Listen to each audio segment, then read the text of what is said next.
We are live! Good evening and welcome to Mishnah Mastery! We've got our wonderful virtual live studio audience on Zoom. Hello, you guys. And to all of you watching on YouTube, we are going to be doing Chapter 2 and Chapter 3, all being well, of Masechet Rosh Hashanah. So let's get it up on the screen for you. And let's get underway with Chapter 3. Mishnah, no, let's try that one again. Chapter 2, Mishnah 1. I did say we're doing chapter 2 and 3, right? Don't know what I'm talking about. All right, here we go, ladies and gentlemen. Let's get this underway and let's start with chapter 2.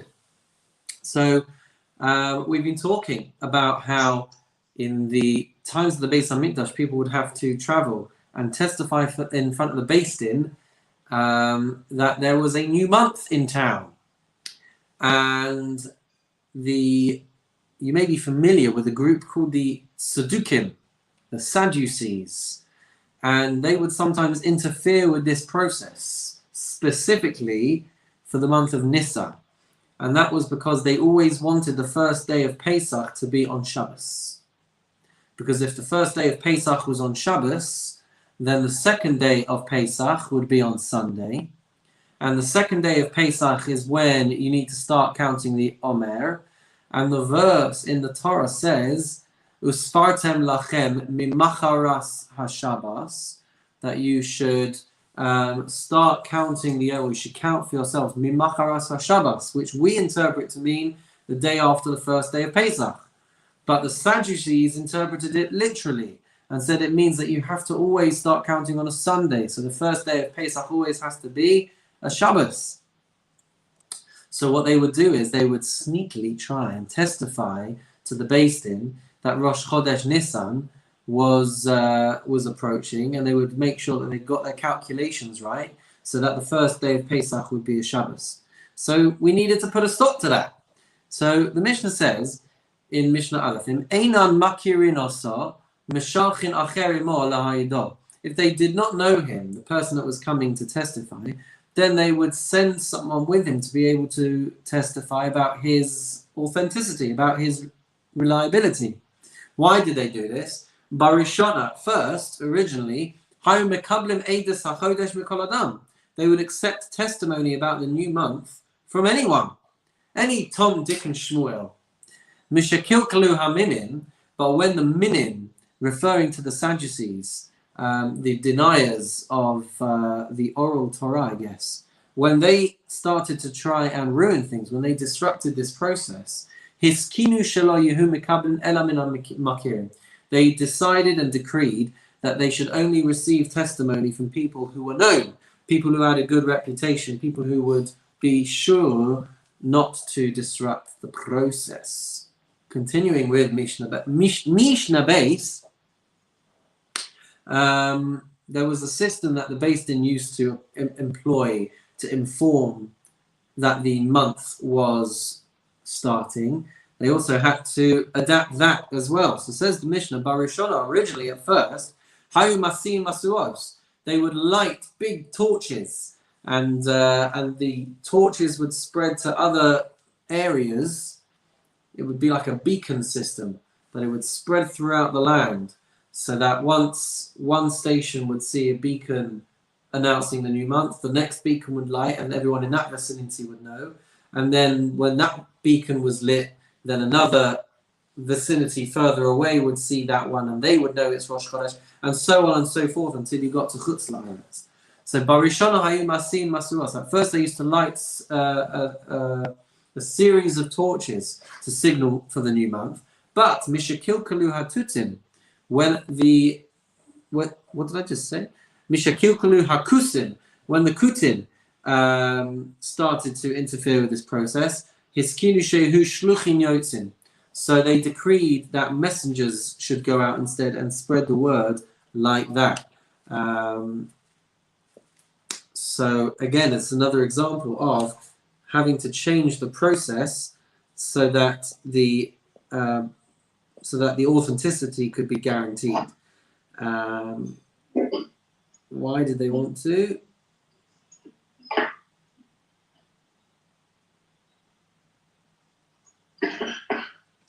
Does it say in anyone's notes why they would want to have disrupted the process?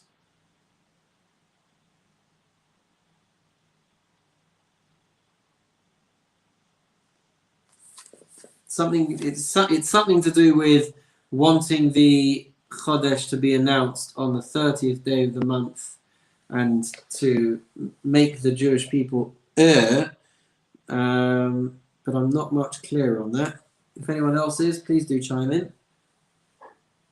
No? Okay. Fine. So Mishnah Gimel. How did they do the fires before they changed this process? The Mishnah says, how did they light the torches? What was the process? Mevi'in kalun sa'os shel erez arukim. They would bring long poles of cedar wood, v'konim, and they would bring reeds, v'atzei shemen, and they would bring firewood, u'na'orez shel pishtan, and they would bring flax, strands of flax, v'korech b'mshicha, they would tie them all up together to make a big torch. V'ole Rosh Hahar, and they would go to the top of the mountain, u'matzis bahen esa'ur, and they would light the fire. U'molech u'mevi u'male u'morid, and then someone would sit there shaking the torch. Ad shehu ro'eh es chaveiro, until his colleague far away in the distance would see it. Shehu osekain, he would see that he is waving this torch. Barosh Hahar Hasheni, the guy that's standing on the second mountain.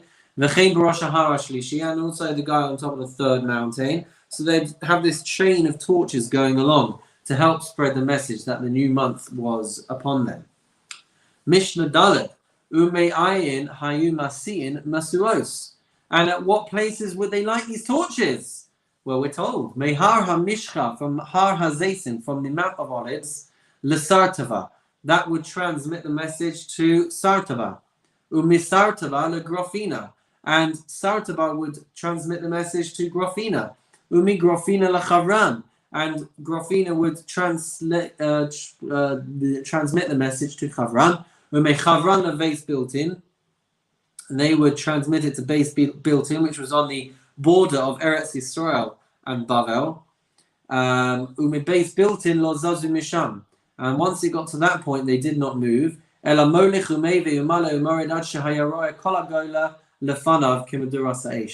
wouldn't stop until everybody had seen from outside in the diaspora. They wouldn't stop until they've all seen it and they've all lit their fires. But as we said, they had to stop this process because the Sadducees were faking the fires on the days that would suit them, so that the message would spread and Pesach would be in the wrong day. Mishnah Hey. Chatzar Gadola Haisa b'Yerushalayim. There was a big courtyard in Jerusalem, Uveis Yazek Haisa Nikres, and it was known as Beit Yazek, which literally means a house of stone. It was apparently surrounded by a stone fence. So this big courtyard called Beit Yazek, Ulasham Kol Ha'edim Iskansim, and all of the witnesses that were coming to testify would gather in this place. Based in Bodkin Osam Sham, and the based in would examine all of these testimonies over there. They used to make big feasts over there, have a big kiddush table, in order to incentivize people to come. Barishona, originally at first, they would not move from there at all. Once they had done their testimony, they would not leave that place all day if they were coming on Shabbos. Hiskin Rabban Gamliel Azakin, but Rabban Gamliel Azakin, the elder, decreed Sheyahu Mahalchin Alpayim Amalachol Ruach, that if it was Shabbos and they've come and they've testified and now they finished, they should have 2,000 amos in all directions to be able to move. And not only on account of testifying for the new moon did he institute that people should have the 2,000 amos in any direction. Ela afa chachama, even a midwife, haba yaled, who is coming to help deliver a child, would be allowed that. V'haba, assuming she'd done a job and then needed to go home or go away. V'haba lahatsil min adleika, somebody who was coming to save someone from a fire and had finished their job. Umin hagayis, or from bandits. Umin hanahar, saving someone from a river. Umin hamapodes, saving someone from a collapsed building. All these people would be afforded the privileges of a resident of the town or of the city. And when they had finished, they would be given the ability to walk or to travel 2,000 amos in all directions. Asks the Mishnah in Mishnah Vav, how would they actually interrogate and examine the witnesses? Says the Mishnah, how would they examine and test and interrogate the witnesses?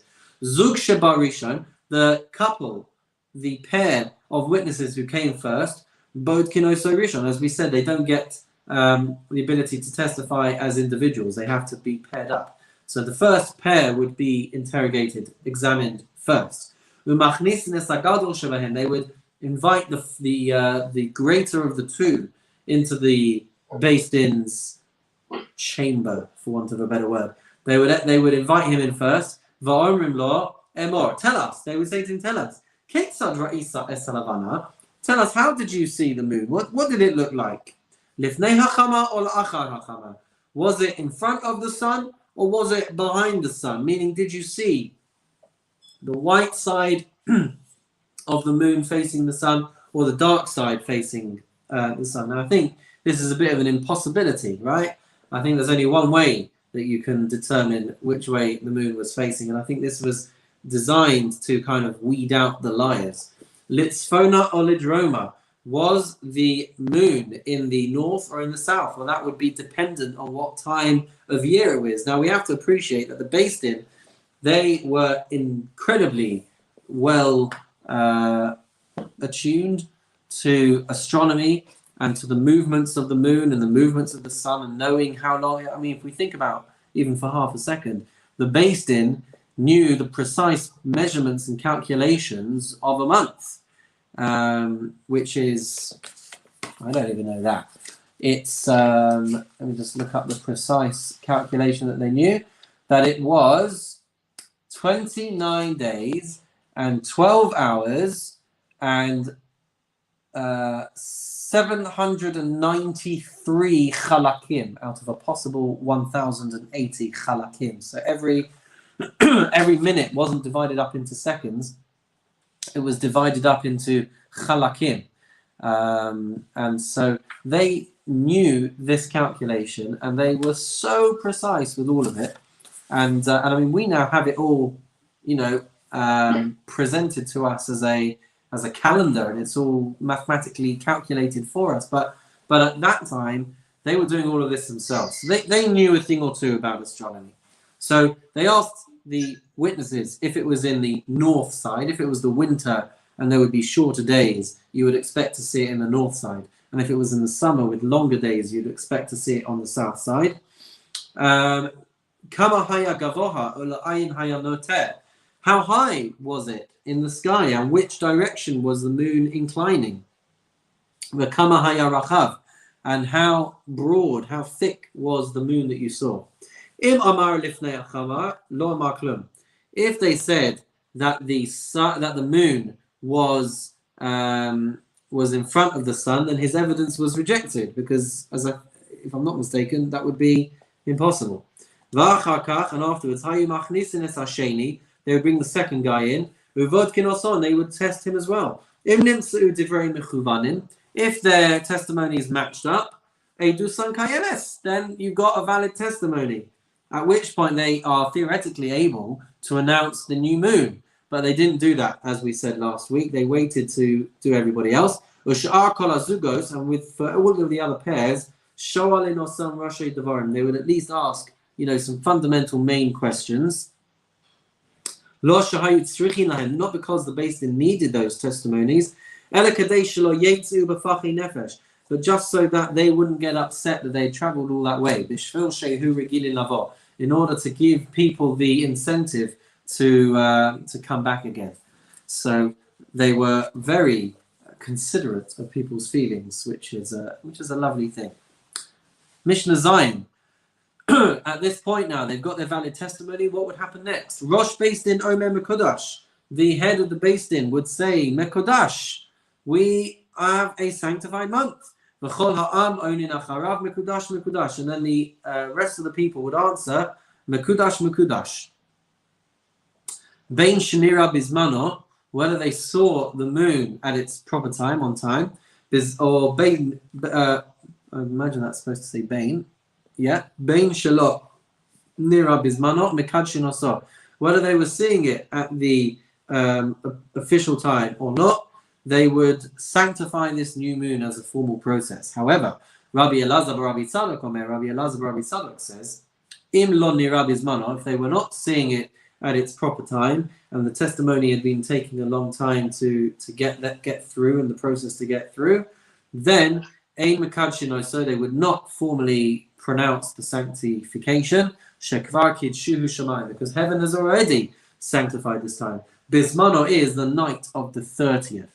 So they'd have been taking these testimonies all day on the 29th in order to announce Rosh Chodesh to start on day 30. Says the Mishnah in Mishnah Ches, Mishnah 8. We're going to see here that Rabban Gamliel had a system in place to make it easier to answer the questions. Demus Suros Levanos Hayulo Rabban Gamliel. Rabban Gamliel had diagrams of the moon on a tablet, the tavla, on some kind of plaque. Uvakosel Ba'al Yason. It was hung on the wall of his upper chamber. Shebahen Mara Es HaHedyotos. He would use this and he would show it to people who were unlearned. Va'omer, and he would say to them, Hachazer Ra'isa or Kazer? Did you see a moon that looked like this or like this? So he had different varieties of diagrams on this chart, which would enable people who might not necessarily be so fine-tuned with all of the terminology that the Beis Din would be looking for. So he would make it easier on them. The Mishnah relates the following story. There was a story about two people who came and said, Ra'inuhu shacharis b'mizrach va'arvis b'ma'arav. They came and they said, we saw the moon in the morning on the east side, and in the evening they saw it on the west side, which is an impossibility. Amar Rabbi Yochanan ben Nuri. Rabbi Yochanan ben Nuri said to them, Eidei shekehem, you are lying witnesses. Kishibau liyavne, when they came to Yavne, kiblu Rabban Gamliel. Rabban Gamliel accepted their testimony. Why did he do this? Because he figured that what they probably saw in the east in the morning was just clouds, and they mistook it for the moon. So he was nonetheless able to accept their testimony. Another two people came and said, Re'inuhu bizmano. We saw the moon on time, on day 30. Uvalel iburo lo nireh, but on the night of the 31st, which would have made it, we call it a pregnant month, but it's the term that we give, Ibra Chodesh, to the extended number of days in the month. So they said, we did not see it, but on the next night of the 31st, the Kiblu Rabban Gamliel, and Rabban Gamliel nonetheless accepted their testimony. Why? Because he reckoned that on the 31st it might have just been foggy, and so otherwise it would be impossible to see the moon on the 30th and not on the 31st. But if it was foggy and the sky wasn't, or if it was cloudy, then it is possible that they wouldn't have been able to see it on the 31st. However, Amar Rabbi Dosa ben Harkanas. Rabbi Dosa ben Harkanas said, Eidei shekehem, they are false witnesses. How could it be that they could testify that on one day a woman has given birth, and on the next day they see that she's still pregnant? So he was interpreting their testimony as the moon was not there on the following day. So how could it possibly be that you could ever have a situation where the moon has presented itself on day 30 and it's not presenting itself on the following day? So he said that they were lying. Amalo Rabbi Yehoshua, and Rabbi Yehoshua said, Ro'e ani es tvarecha. I actually see the logic of your argument, and I would agree that that we should not be having Rosh Chodesh on this day. Now, actually, this was not Rosh Chodesh when this occurred. It was actually Rosh Hashanah. So Rabban Gamliel had brought in and allowed Rosh Hashanah to take place one day before Rabbi Hoshua and Rabbi Dosa ben Harkinas. And that leads us into the next Mishnah, which is the final Mishnah of chapter 2. Shalach lo, this is crazy, guys. Buckle up. Shalach lo Rabban Gamliel. Rabban Gamliel sent a message, and he said, Gozrani alecha shetavo etzli b'makelcha. I insist, I impose, and I decree upon you, I order you, that you should appear before me with your stick in your hand, uv'ma'osecha, and with your money, b'yom ha'kippurim shechal liyos b'cheshbonach, on the day which you think is Yom Kippur. That's how annoyed I am that you are saying that the testimony is false. If you dare go against this this testimony, I insist and I order you to appear before me on the day that you think is Yom Kippur with your stick and with your money. Uwa. Halach l'matza'or, Rabbi Akiva makes it.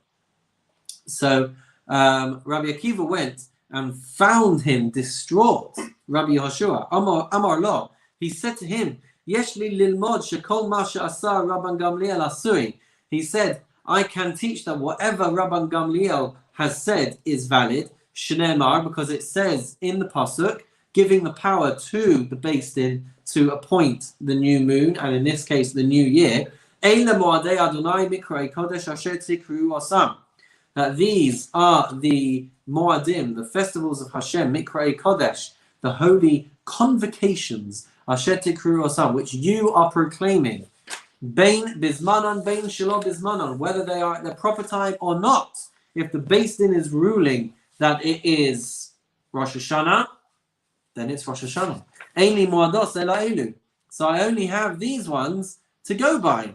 Balo etzel Rabbi Dosa ben Harkanas, and he came. Rabbi Yoshua went to Rabbi Dosa ben Harkanas. Amaloi, he said, "In ba'in anu ladun achar Beis Din shel Rabban Gamliel." If we call in, if we raise an issue, if we call to question the court of Rabban Gamliel, tzrichin anu ladun achar kol Beis Din Beis Din she'ama mimos Moshe v'ad achshav.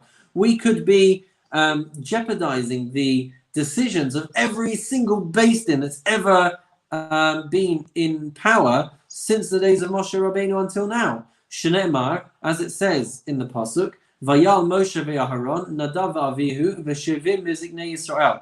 That Moshe and Aaron and Nadav and Avihu and the 70 elders of the Jewish people went up the mountain. And the Mishnah points out the following. Why did this verse not explicitly name all of these elders? Only to teach us that every single group of 3 judges that have been appointed as the Beis Din over the Jewish people, they are in our eyes to be like the court of Moshe Rabbeinu himself. So it didn't matter who the 70 elders were. We learned that all of the subsequent Batei Din, all of the subsequent groups of judges have the equal status and capabilities of appointing the new month and instituting when the festivals should fall. So what happened next? The Mishnah tells us, Natal makla uma'osav yado. He took his staff and his money in his hand on the day that he thought was Yom Kippur. V'halach li Yavne etzel Rabban Gamliel. And he went to Yavne, to Rabban Gamliel. B'yom shechal Yom HaKippurim liyos b'cheshbonon, on the day that he thought was Yom Kippur. Amad Rabban Gamliel u'neshaka al rosho.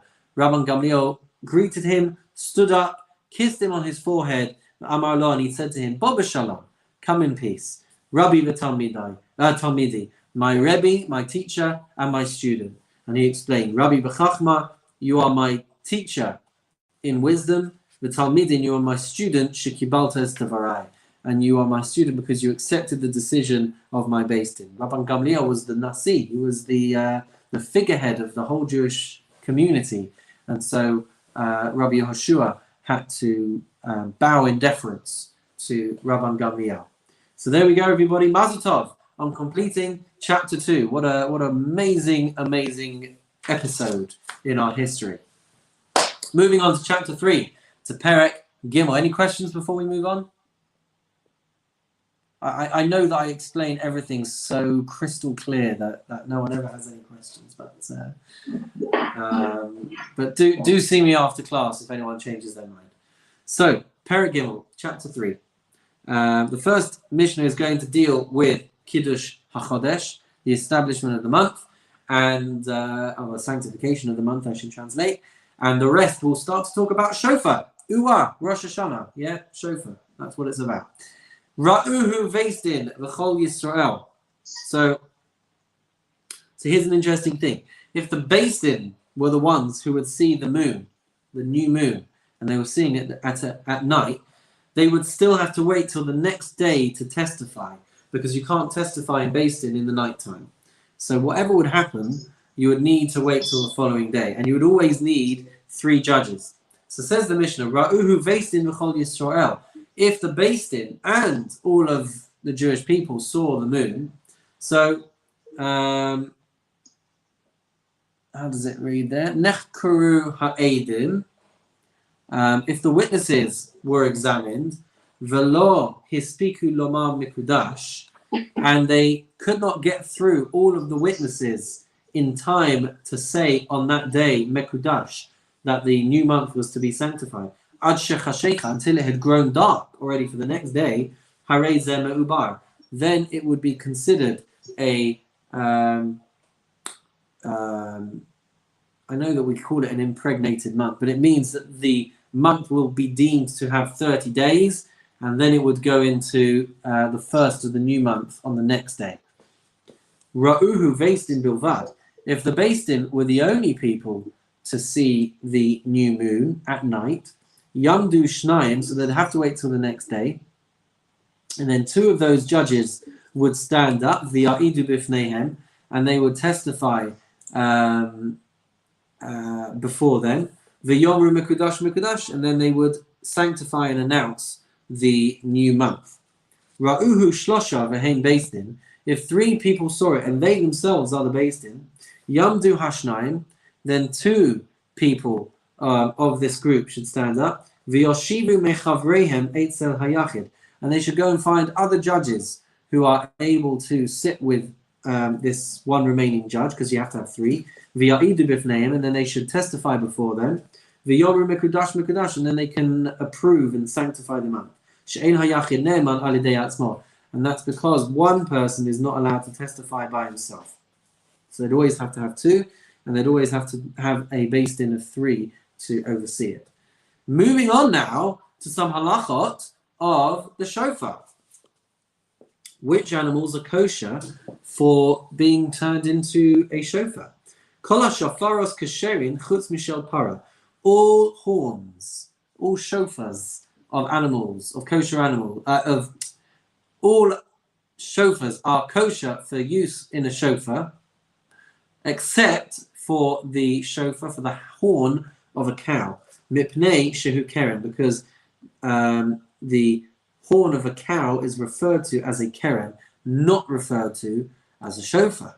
Asks Rabbi Yossi there, Amar Rabbi Yossi, V'alo kol hashofaros nikru keren. All shofars have the name keren in the Torah. Shneimar bimshoch bekeren hayava, when they make a long blast with the rams, keren, referring to their horns. So this gets answered in the Gemara with a couple of answers. Number 1 is that a cow's horn is only referred to in Tanakh as a keren. It's never referred to as a shofar, whereas other animals are referred to as a shofar as well. And the other answer is the cow will bring back too many memories of the golden calf, which is our darkest point, and caused so many problems when the Jews were in the desert. And so you do not want a cow which represents this golden calf to now be your advocate, the thing that became your accuser in the desert. You now can't make that as your advocate, as your defendant in the courts of Shemayim on such an important day like Rosh Hashanah. And that's why we do not take a cow's horn for the mitzvah on Rosh Hashanah. Says the Mishnah in Mishnah Gimel, Shofar shel Rosh Hashanah shel Yael. The shofar used on Rosh Hashanah should be of, as it translates there, of an ibex, of a mountain goat. Pashut should be straight. Ufiv mitzupe zahav, and its mouth would be overlaid with gold. Ushtei chatzos, and back in the times of the temple, they would have these two trumpets min hatzadin on either side of the shofar. Shofar ma'arich, the shofar would blow long blasts. V'chatzos mekatzros, and the trumpets would blow short blasts. Shad mitzvahs hayom b'shofar, because the mitzvah of the day is to blow the shofar. So in the Beis Hamikdash, it looked very different to the way that it would look now. And now for the next couple of Mishnayos, we're going to see other days on which shofarot and chatzotzrot would be sounded. It says the Mishnah in Mishnah Daled, but Tarnios, on fast days in the Beis Hamikdash, b'shel zcharim, they would blow the shofarot made from rams. Kafufin, they would be curved. Ufihen mitzupe chesef, and their mouthpieces would be covered in silver. Ushtei chatzotzros be'emtza, and now the shofar would be on the side, and the two trumpets would be in the middle. Shofar mekatzer, the sound of the shofar would only be short. V'chatzotzros ma'arichos, and the sound of the trumpets would be long. Shemitzvah sayom, because the order of the day for fast days, b'chatzos would be with trumpets and not with shofarot. Says the Mishnah in Mishnah Hay, Shaveh HaYovel, when it comes to the Jubilee year, where there is a mitzvah to blow on Yom Kippur, to tell any Eved Ivri, any Jewish slave, to go free, and for all lands to revert back to their original owners, so they would sound the shofar. So Shaveh HaYovel l'Rosh Hashanah, Latkiya v'Labrachos. They would, the same rules would apply for the Jubilee, for the Yovel, as it would for Rosh Hashanah, when it comes to blowing the shofar and when it comes to the blessings. Rabbi Yehuda says, B'Rosh Hashanah tokim b'shel zecharim. They would blow the shofar of a ram, uveyovel b'shel ye'elim. And on the Yovel, after Yom Kippur, they would blow the ibex horns. So interestingly, when we talk about the brachot, we're talking about how on a Jubilee year, they would say the same passages in brachot of Malchiot, Shofarot, and Zichronot that we say on Rosh Hashanah, the verses of sovereignty, of the shofar, and of remembrance. They would do these again on the Yom Kippur of Yovel. Now, we actually, if I'm not mistaken, I don't think I am, we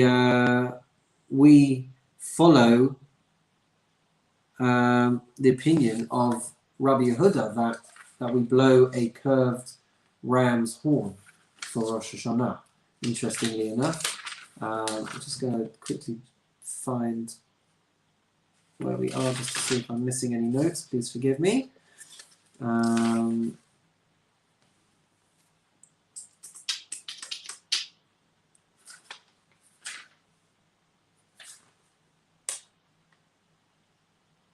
Yeah. So I think it's from this point that the sugya of ruling that on Rosh Hashanah that we blow the shofar with a curved ram's horn, it's the topic emerges from this Mishnah. Okay. Says the Mishnah in Mishnah Vav, shofar shenistak v'dibka, if you have a shofar that gets cracked and then you fix it together. So we're in the halachot now of a broken shofar. So if it splits and then you stick it together, pasul, it's invalid for use to blow on Rosh Hashanah.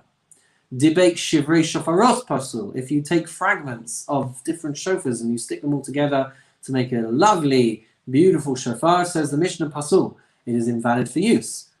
Nikav ususama, if it got a hole in it and then you plugged up the hole, ima'ake v'satakiya, if it interferes with the blowing, if it changes the sound of the shofar, it is going to be invalid for use. V'im lav, but if not, if it doesn't affect the shofar, then you would be allowed to still use it. It's valid for use for the mitzvah of blowing the shofar on Rosh Hashanah. Mishnah Zayin, we have to make sure that anyone who is hearing the shofar is is hearing the sound of the shofar, and that they're intending to hear the sound of the shofar, and that the person blowing is intending that people should hear it. So the Mishnah says, "Hatokeh l'toch habor." If a person blows a shofar into a pit, or l'toch hadus, or into a cistern, or l'toch hapitas, or into a jug, says the Mishnah, "In kol shofar shama," if he is hearing the clear notes of the shofar, then yatzar. Then if the guy is intending to fulfill the mitzvah, then he has fulfilled his mitzvah.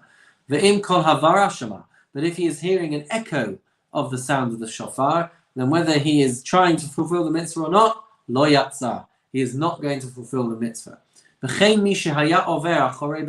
Similarly, someone who is passing by behind a shul, or his house is right next door to the open windows of the shul, v'shama kol shofar, and he hears the sound of the shofar, or kol megillah, or with regards to Purim, if he is hearing the sound of the Megillah being read, then if he is hearing the authentic sound, im kivein libo yatzar, if he directs his heart, if he has kavanah to fulfill the mitzvah, then the Mishnah says he can fulfill the mitzvah. V'im lav, if he hasn't done, then lo yatzar. So it only works if you are intending to fulfill your mitzvah in this way. Afal pisha zeh shema v'zeh shema, and even though both of them may have heard the sound of the shofar or the sound of the Megillah, the difference is that zeh kiven libo v'zeh lo kiven libo, that one of them is having kavanah to fulfill the mitzvah and the other is not. And that is why it's dependent on a person's kavanah. Moving on to the final Mishnah for tonight, the final Mishnah of chapter 4.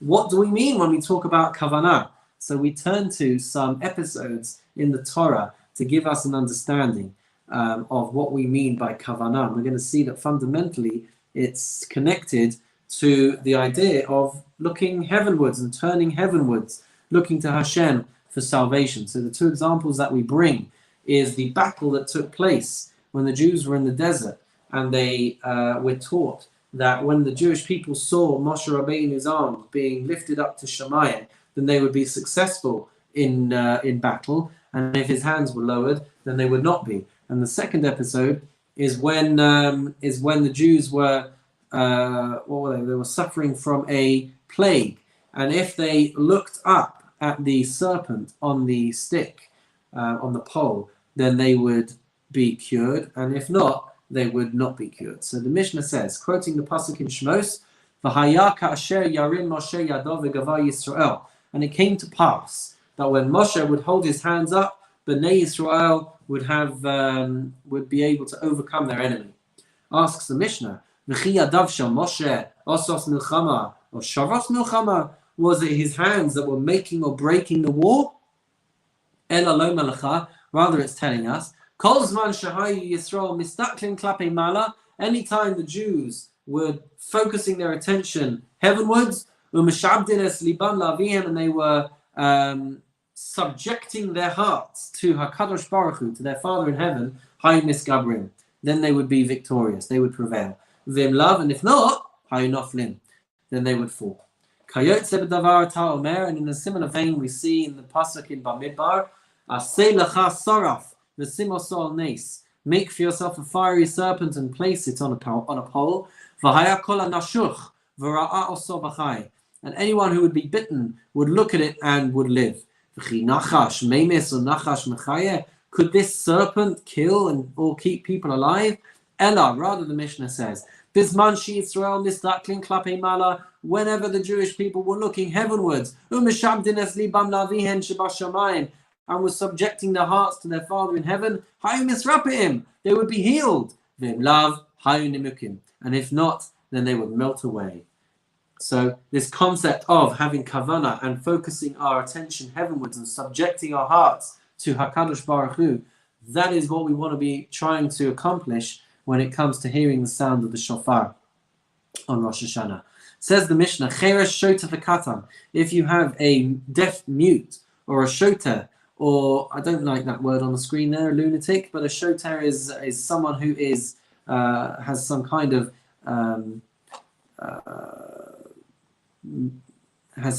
of mental disability, V'katan, a minor, someone under the age of bar mitzvah, ein motziin es harabim yedei chavasan, they cannot fulfill the mitzvah on behalf of other people. Zeh haklal, to finish off this chapter for tonight, this is the general rule. Kol she'eino mechuyav b'davar, any person who would not himself be obligated in a particular mitzvah, eino motzi es harabim yedei chavasan, would not then be able to perform the mitzvah on behalf of others and enable them to fulfill their mitzvah. That has obviously very wide-reaching ramifications beyond just the scope of the halachot of shofar. But we'll leave it there for tonight, ladies and gentlemen. Mazel tov on completing Mishnah Perek Gimel, the 3rd chapter. Next week, please God, we will finish the 4th chapter of Rosh Hashanah and make a start on the 1st chapter of Maseches Tanis. If I can, I'll try and get us to a point of balance where we're kind of moving on to a new Masechta with the next week, but I'm not there yet. So for now, we'll leave it there for tonight. Shkoyach, everybody. Mazel tov, everybody. We wish you a wonderful